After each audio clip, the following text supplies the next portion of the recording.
The office was quiet, the hum of computers barely audible, when his smirk broke the stillness.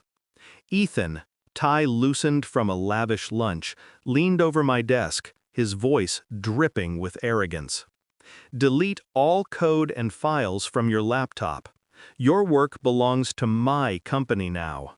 His teeth gleamed with the untouchable confidence of a man who believed he'd won.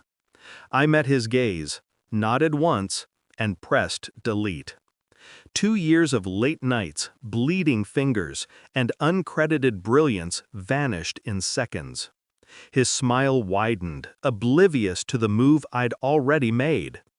As he swaggered out, I didn't touch my untouched sandwich. I walked past empty desks, through glass doors, and into the CFO's office. 10 minutes later, the empire he thought he owned began to crack. When Ethan returned, the air in the boardroom was heavy, oppressive, the kind of silence that presses against your bones. Sarah, the CFO, stood at the head of the table, her face a mask of controlled fury. "The bank called," she said, her voice low, dangerous. "Tell me exactly what you told her to do." Ethan froze, his charm evaporating. His throat bobbed, but no words came. I stood behind Sarah, invisible yet omnipresent, my calm a stark contrast to his unraveling. His eyes darted to me, searching for an ally. All he found was the stillness of someone who'd already buried him. 3 years ago, I met Ethan fresh from grad school, naive and hungry for success. He was everything I aspired to be: charming, decisive, a tech mogul who could bend a room to his will.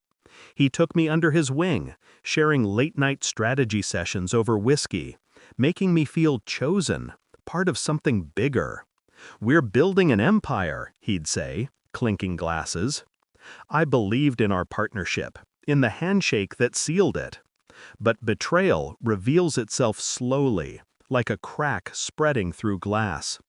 The first fracture was subtle: my presentation, my hours of research, delivered under his name at a client meeting. He called it teamwork. I called it loyalty, swallowing my unease.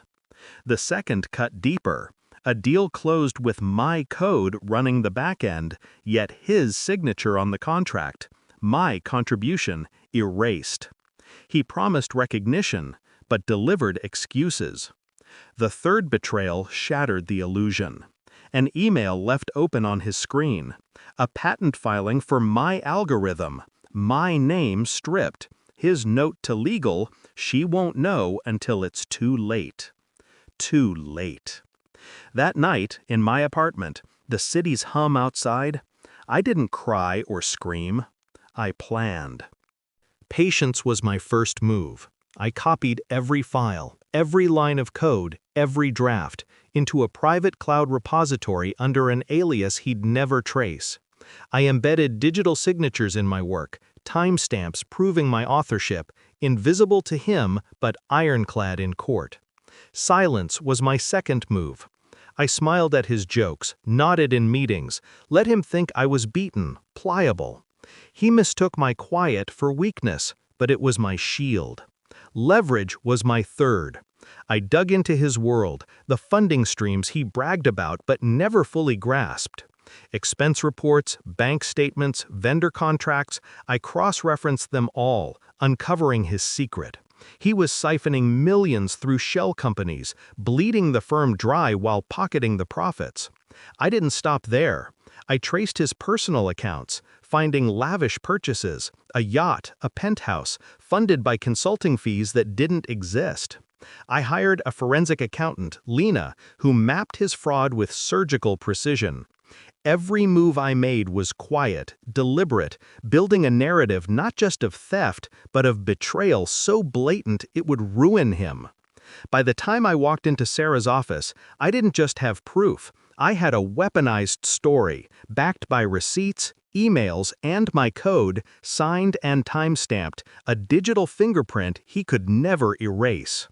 In the boardroom, Sarah slid my dossier across the table, forged invoices, bank transfers, my stolen patents. Ethan's face drained of color, his smirk dissolving. This, this is a misunderstanding, he stammered, his voice thin, desperate. Sarah's eyes narrowed. The bank flagged your accounts. The SEC is next. He turned to me, pleading for rescue. I met his gaze, calm and unyielding. The protege he'd underestimated, now his executioner. You told me to delete my work, I said, my voice steady, but I kept it safe. Every line, every proof. The climax wasn't loud, no shouting, no fists, just Sarah's verdict. You're suspended, effective immediately. Security will escort you out. The words landed like a guillotine. Ethan's lips parted, but I turned away, denying him the dignity of my attention. As security led him out, his tailored suit rumpled, his empire crumbled in silence. The office buzzed with whispers by afternoon, colleagues piecing together his fraud, clients pulling contracts, the board calling an emergency meeting. I didn't gloat. I sat at my desk, rebuilding the code he'd tried to steal, my name now on every file. Hours later, alone in my apartment, I replayed his smirk, his arrogance, his downfall. He thought betrayal made me weak. It made me dangerous. I didn't need to scream or destroy myself to ruin him. Patience, precision, and truth were enough. The silence of his exit was my justice, sharp and clean. Weeks later, the company thrived under new leadership. My contributions finally recognized. Ethan's name faded, his fraud a cautionary tale. I walked into meetings now not as a shadow, but as a force. My code the backbone of our success. The city's skyline glittered outside my window, a reminder that I'd built something unbreakable, not an empire, but a truth that outlasted his lies.